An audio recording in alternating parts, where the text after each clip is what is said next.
Long, long ago, long before DS's, long before iPods, even before Robert Griffin III, there were monsters roaming the land. Most of the monsters were happy and peaceful, living together in small villages far away from any people.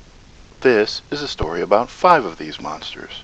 Their names were Count Vampula, Vampire Slimy Vader, Spittin', Bloodsucker, and the Killer. They were nice, they were friendly, and they were perfectly happy spending their days reading about Elvis and eating pancakes and blood together each morning. Still, every so often, even back then, you might run into a monster who was not so nice.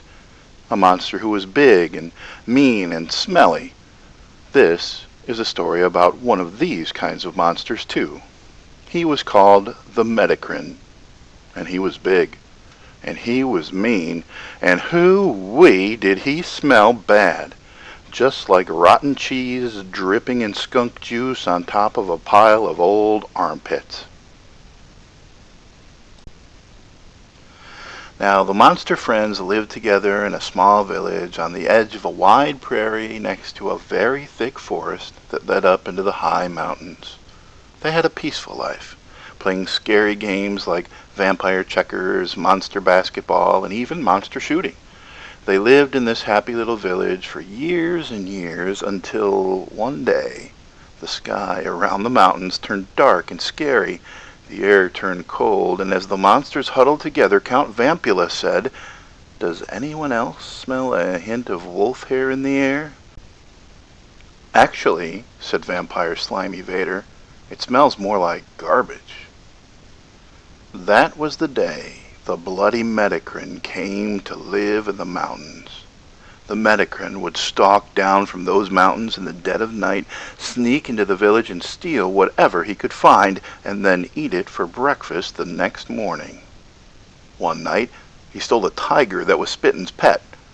While that was quite upsetting to Spittin, the other monsters were actually a little relieved. Another night, the Metacrin swooped down and stole Justin Bieber. That really didn't bother the monsters very much at all.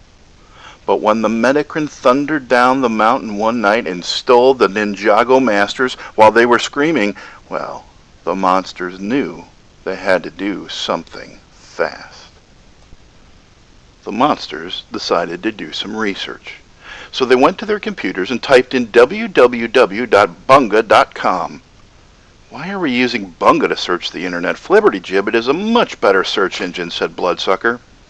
"Oh, hush, Bloodsucker," said the Killer. "You don't know anything. You still like pineapple computers better than PCs. "Dum-dum," shouted Count Vampula.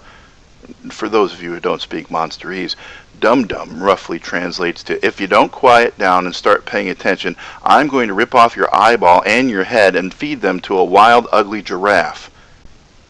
"Now, pay attention. I think I've got something here," said Count Vampula. "It says we need to dig a pit." "Let's dig a pit," said Vampire Slimy Vader. "Let's dig a pit," they all said together. So early the next morning, actually very, very early the next morning, the monsters dug a pit. Now the pit was supposed to be exactly 2,121 feet deep, because the Metacrin was 58 feet tall, of course. It took all day, but they were finally finished in time to enjoy a nice dinner of humans with a side of Frankenberry cereal with blood.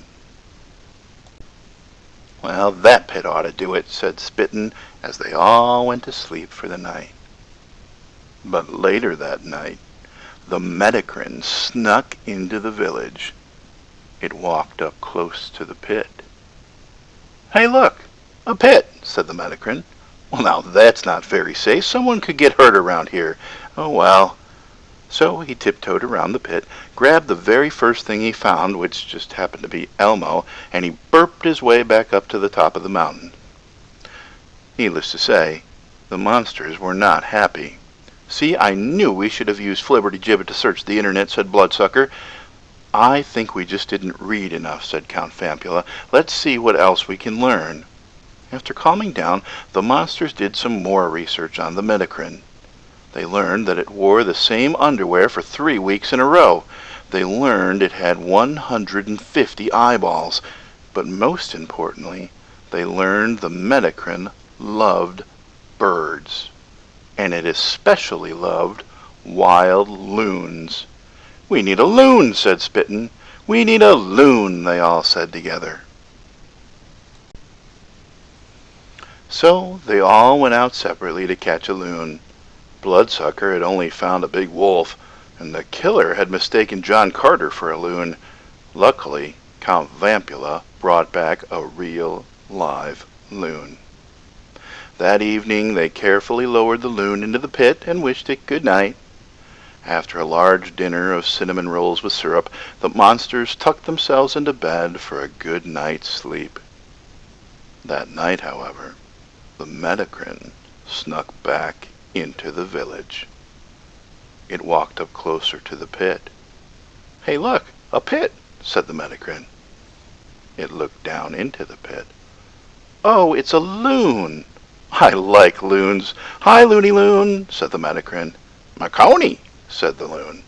Now, for those of you who don't speak loon, Macony roughly translates to "Get me out of this smelly pit." The Metacrin tiptoed around the pit again, grabbed the very first thing he found again, which happened to be a ugly hippo, then said a polite goodbye to the loon and skipped back up to the top of the mountain. In the morning, the monsters were again frustrated. They turned back to the internet for more research. They found out that the Metacrin likes to watch Mickey Mouse while drinking apple juice. They learned that the Metacrin often uses a deer to scratch his ribs, but most importantly, they learned that the Metacrin absolutely, positively loves sugar. He loves it more than anything else in the world, even more than loons. "We need some sugar," said Spittin'. "We need some sugar," they all said together. So the monsters raided their kitchens for sugar. They grabbed jars of sugar. They grabbed bags of sugar. They grabbed all of their white sugar, all of their brown sugar, all of their fat sugar, and even all of their candied monster fruit, and brought it all to the pit. "It says we're supposed to feed it to the loon," said Bloodsucker. "Let's feed it to the loon," said Spittin'. "Let's feed it to the loon," all the monsters said together. "Rants," said the loon. For those of you who don't speak loon, rants roughly translates to yum. It took quite a long time to feed all that sugar to the loon, and it was getting very dark by the time they were done. They said good night to the loon, enjoyed a light dinner of nails, just 10 helpings each, and settled down for another good night's sleep. That night, the Metacrin snuck into the village once again. It walked up closer to the pit. "Hey, look, a pit," said the Metacrin. It looked down into the pit. "Oh, hi again, Loony Loon," said the Metacrin. "Burp," said the loon. For those of you who don't speak loon, burp roughly translates to, well, burp. It was just about to tiptoe around the pit, but then the Metacrin smelled the sugar. The smell of that sugar was just too overpowering. He couldn't help himself. He couldn't resist. The Metacrin dove down into the pit, and it was trapped. The ruckus woke the monsters, and they ran outside, where they found the Metacrin safely trapped in their pit. They were saved. And so, from then on, even though their village now had a large pit that smelled like rotten cheese dripping in skunk juice on top of a pile of old armpits, the monsters lived happily ever after.